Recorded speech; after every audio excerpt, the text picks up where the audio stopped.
ఎన్నైనా రావచ్చు, పోరాటానికి మేము సిద్ధమే. కానీ ప్రజలు మాతో ఉన్నారు.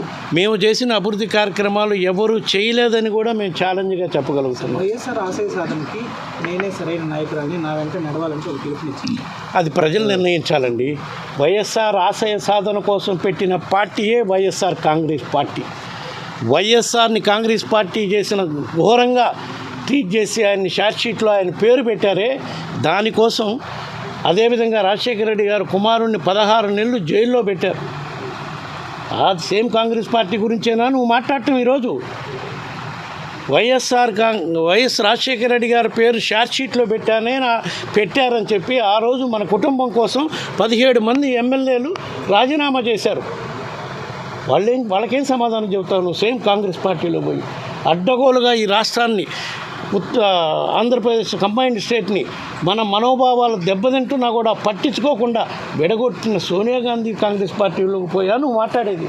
ఒక్కసారి ఎన్ని ఆలోచించుకోవాలని ఆమెకు షర్మిలమ్మ గారికి కూడా నేను కోరుతాను. వైసీపీ, టీడీపీ 2 పార్టీలు కూడా బీజేపీకి తొత్తులుగా మారిపోయాయని ఆమె మాట్లాడుతున్నారు. దాంట్లో మీ అభిప్రాయం? బీజేపీకి వైఎస్ఆర్ కాంగ్రెస్ పార్టీ ఎప్పుడు తొప్పుడుగా మారే ఇదే లేదు. మేము రాష్ట్ర ప్రయోజనాల కోసం ఏ మేరకు అవసరమైతే ఆ మేరకు కేంద్ర ప్రభుత్వంలో ఈ పార్టీ కాదు ఏ పార్టీ ఉన్నా కూడా కేంద్ర ప్రభుత్వం సఖ్యతగా ఉంటామని మా పార్టీ అధ్యక్షుడు జగన్మోహన్ రెడ్డి గారు వివిధ సందర్భాల్లో కూడా చెప్పడం జరిగింది. పార్లమెంట్లో కానివ్వండి, బయట కానివ్వండి.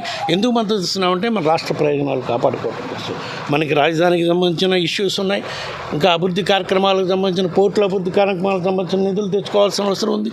ఈ విధంగా ఎన్నో కార్యక్రమాలకి, సంక్షేమ కార్యక్రమాలకి మరీ ముఖ్యంగా కేంద్ర ప్రభుత్వం సహకారం లేకపోతే ఈ విధంగా ఇన్ని కోట్ల రూపాయల సంక్షేమ పథకాలు అమలు చేసేవాళ్ళమా?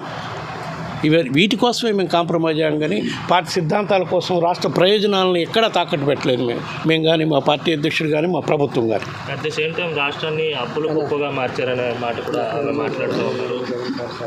చంద్రబాబు నాయుడు గారు 2014 నుంచి 19 దాకా ఎంత తప్పు చేశారు? ఆ 5 ఏళ్ల కాలంలో ఆయన ఏమి అభివృద్ధి కార్యక్రమాలు చేశాడు, ఏమి సంక్షేమ కార్యక్రమాలు చేశాడు అనేది ఒకసారి చూడండి. మా ప్రభుత్వం వచ్చినాక ఈ 5